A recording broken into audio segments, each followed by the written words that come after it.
Well, I am currently packing for a trip to Wyoming. It's a trip that I've been looking forward to for a long time. A do-it-yourself bear hunt in the mountains, and as you can see, I have got a jumble in here. I have got a pile of stuff that still has to be loaded, but I'm getting the stuff ready, and I'll tell you a little bit about what I'm taking. I'm taking couple of barrels of trail mix, and I've got a lot of hamburger buns, probably 50-60 packages of a dozen hamburger buns.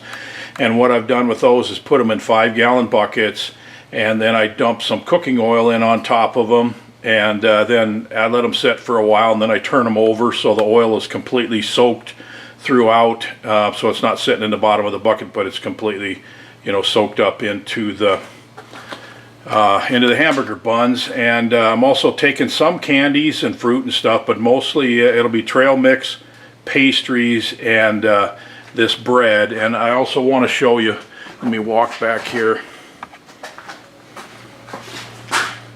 I'm putting this in this barrel. I still got a bunch of more hamburger buns in here.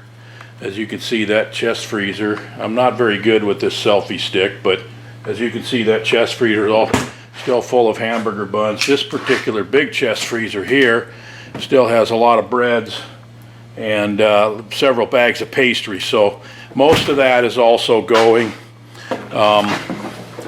This barrel is going to be, I'm going to put all this frozen stuff right before I leave. All this frozen breads and stuff is going to go in that barrel, and it's going to go along with this. So I am loading up the back of my truck here.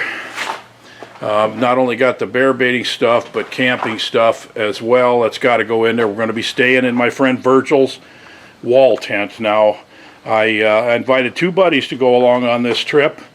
My friend Virgil, who's hunted with me several times before. He's hunted for several years in Ontario with my group up there. We went to a hunt in Saskatchewan one time together.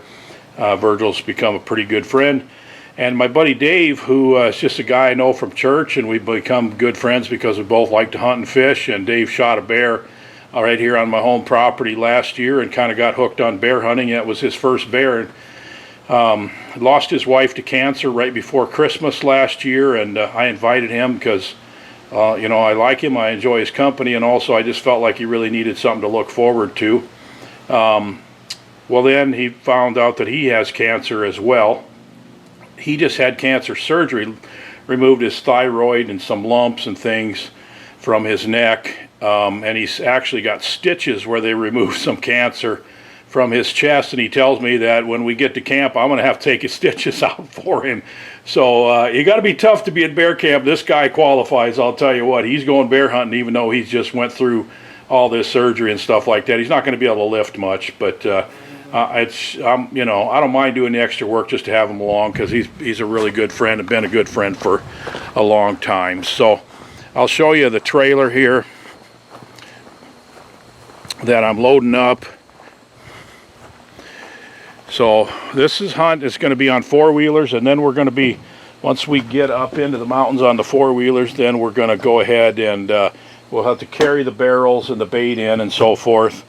But as you can see, this trailer's starting to get filled up, and got some tree stands. I'm taking 3 tree stands and 2 ground blinds.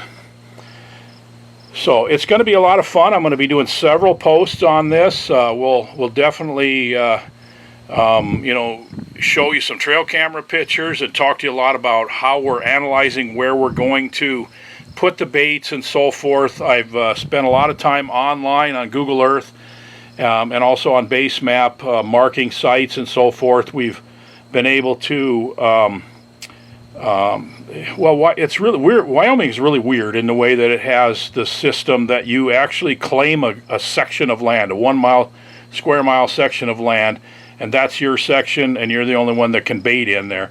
So you have to go online and you have to look at the whole area and try to figure out which sections are available, and then you have to analyze if that would be a good spot. So I'll go into that in more detail in future videos. It's just a very difficult system for the out-of-stater to come in and try to, find a good spot in amongst the outfitters and the locals and so forth. But we're going to be up in the mountains. Most of our baits are between 7,500 and 8,500 feet, and so it should be really fun. And I'm going to do, like I said, several videos. I don't know how much I'm going to be able to do while I'm there because there's no cell service, of course, no Wi-Fi. The nearest town's 45 minutes away. I do expect to go to town a couple of times during this 2 weeks that we're there. If I have time, then I'll be doing a couple videos and I'll post them from there. Otherwise, I'll just do a vlog, a daily vlog when I get back. So thanks for joining me. I think it's going to be really exciting, and hopefully we all learn something from it. We'll see you on the next video.